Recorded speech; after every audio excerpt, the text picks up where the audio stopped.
আসসালামু আলাইকুম। আজকে রান্না করব নারকেলি মাছ। তো আমি প্রথমে কড়াইটা বসিয়ে দিলাম।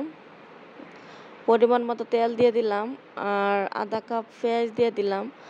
তো পেঁয়াজটা লাল হওয়া পর্যন্ত আমি ভেজে নিব। পেঁয়াজটা লাল লাল হয়ে গেলে এখানে আমি দিয়ে দিব পরিমাণ মতো আদা রসুন বাটা। তো আদা রসুনটা আমি সামান্যই দিব। মাছের মধ্যে অনেকে আছে আদা রসুন খায় না, তো আমরাও আদা রসুন খাই না।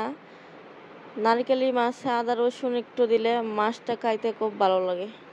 তারপর এখানে দিয়ে দিব 1 চামচ মরিচের গুঁড়া, 1 চামচ ধনিয়ার গুঁড়া, আধা চা চামচ হলুদের গুঁড়া আর পরিমাণ মতো লবণ দিয়ে দিব। তো লবণটা আপনারা স্বাদ মতো দিবেন।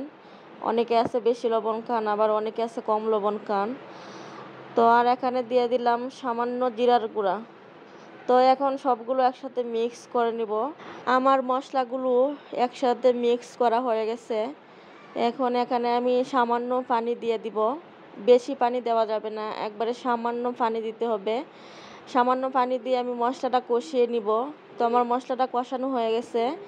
এখন এখানে আমি 2টা টমেটো কুচি করে দিয়েছি। তো টমেটোটা যে পর্যন্ত না গলবে ওই পর্যন্ত আমি রান্না করে নিব।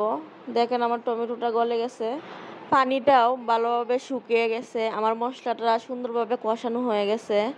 তো এখানে আমি নারকেলের মাছগুলো দিয়ে দিব। যেহেতু আমরা 2 জন মানুষ, তাই আমি 4 টুকরা দিয়েছি। টুকরাগুলো বেশ বড়ই ছিল। আর নারকেলি মাছটা কিন্তু এত ছোটোই থাকে, এত বড় হয় না। যারা নারকেলি মাছ খেয়েছেন তারাই চিনবেন এবং বুঝবেন। তো এখন আমি মাছগুলোকে পানি ছাড়াই 5 মিনিট কষিয়ে নিব।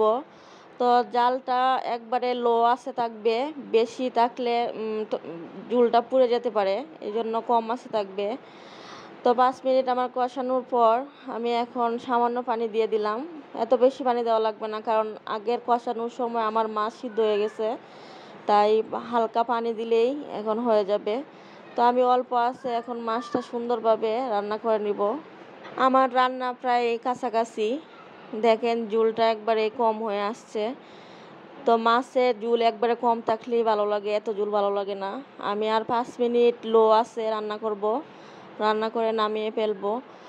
তো কে কোথায় থেকে আমার ভিডিওটা দেখছেন প্লিজ কমেন্ট করে জানাবেন। আর নতুন নতুন ভয়েস দিচ্ছি, এই জন্য ভয়েস খারাপ হয়েছে, তো কেউ কিছু মনে করবেন না। আস্তে আস্তে ঠিক হবে। আসলে প্রথম প্রথম সব কিছুই খারাপই হয়, পরে আবার ঠিক হয়ে যায়। তো সবাই আমার পাশে থাকবেন, সাপোর্ট করবেন। সবাইকে অসংখ্য ধন্যবাদ যারা আমার ভিডিওর সাথেই ছিলেন এতক্ষণ।